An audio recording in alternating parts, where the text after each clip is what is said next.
আপনাদের সামনে উপস্থিত হয়েছি।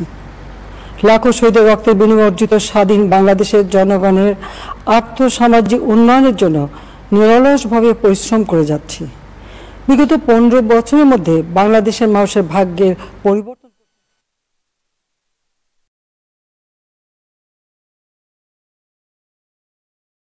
ব্যবহার এবং মানুষের মৌলিক চাহিদা পূরণ করতে অন্ন, বস্ত্র, বাসস্থান, চিকিৎসা, শিক্ষার ব্যবস্থা করে জনগণকে উন্নত জীবন দেওয়ার যাত্রা শুরু করেছি। অনেক সাফল্য অর্জন করেছি। বাংলাদেশকে বিশ্ব দরবারে একটা মর্যাদার আসনে অধিষ্ঠিত করতে সক্ষম হয়েছি। তারপরও আমাদের আরও অনেক দূর যেতে হবে। বাংলাদেশের মানুষ যখন একটু স্বস্তি শান্তিতে ফিরে, যখন তাদের মাঝে এমন কোনো ঘটনা ঘটে যা অত্যন্ত বেদনাদায়ক। 2018 সালে ছাত্র সমাজের আন্দোলনে পরিপ্রেক্ষিতে সরকার সরকারি চাকরিতে কোটা প্রথা বাতিল করে একটা পরিপত্র জারি করে। পরবর্তীকালে মুক্তিযোদ্ধাদের পক্ষ থেকে কোটা বহাল রাখার পক্ষে উচ্চ আদালত 2018 সালে জারি করা সরকারের পরিপত্র বাতিল করে দেয়। সরকারের পক্ষ থেকে পরিপত্র বহাল রাখার জন্য সর্বোচ্চ আদালতে আপিল করা হয় এবং মহামান্য আদালত শুনানির দিন ধার্য করে। এ সময় ছাত্ররা কোটা সংস্কারের দাবি নিয়ে আবারও আন্দোলন শুরু করে। এই আন্দোলনের শুরু থেকেই সরকার যথেষ্ট ধৈর্য ও সহনশীলতা প্রদর্শন করেছে, বরং আন্দোলনকারীদের নিরাপত্তা নিশ্চিত করার ক্ষেত্রে পুলিশ সহযোগিতা করে।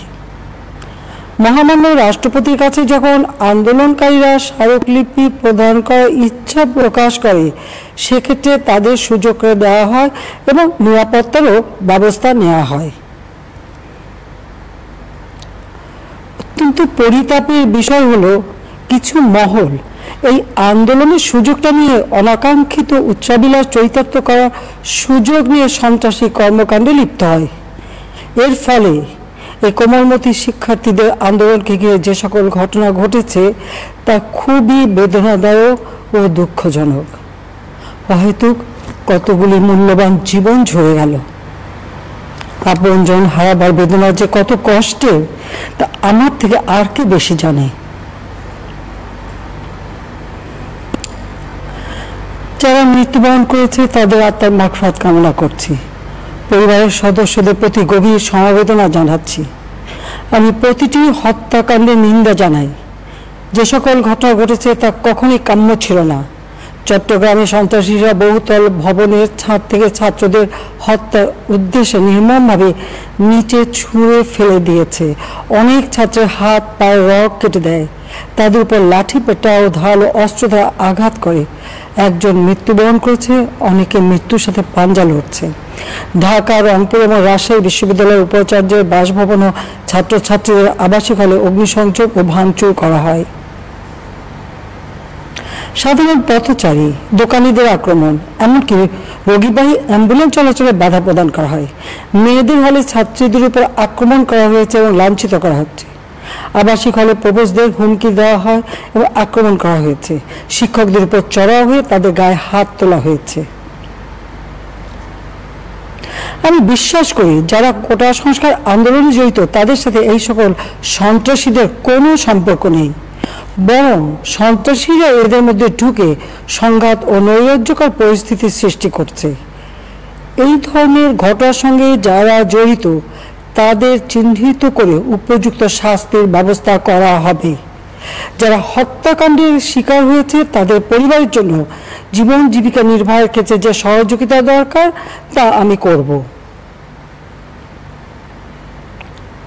আমি দ্ব্যর্থহীনভাবে ঘোষণা করছি, যারা হত্যাকাণ্ড, লুটপাট ও সন্ত্রাসী কর্মকাণ্ড চালিয়েছে, এরা যেই হোক না কেন, তারা যেন উপযুক্ত শাস্তি পায় সে ব্যবস্থা নেওয়া হবে।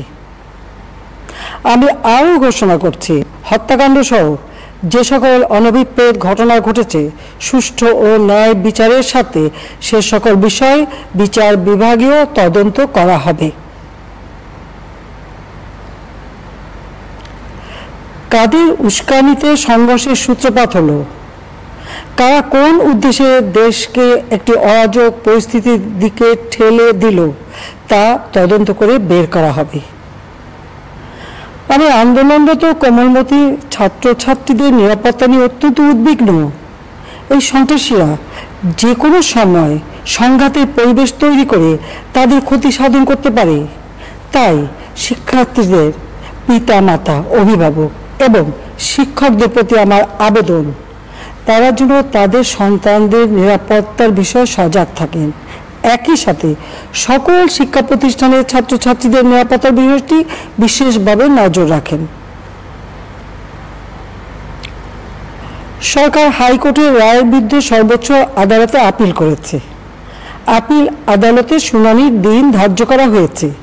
আদালত শিক্ষার্থীদের কোনো বক্তব্য থাকলে তা শোনার সুযোগ সৃষ্টি করে দিয়েছে। এই আইনি প্রক্রিয়ার মাধ্যমে সমস্যার সমাধানের সুযোগ রয়েছে। এই আইন প্রক্রিয়া সমাধানের সুযোগ থাকা সত্ত্বেও রাস্তায় আন্দোলনে নেমে দুষ্কৃতিকারীদের সংঘাতের সুযোগ করে দেবেন না। সর্বোচ্চ আদালতের রায় আসা পর্যন্ত ধৈর্য ধরে অপেক্ষা করার জন্য আমি সকলকে বিশেষভাবে অনুরোধ জানাচ্ছি।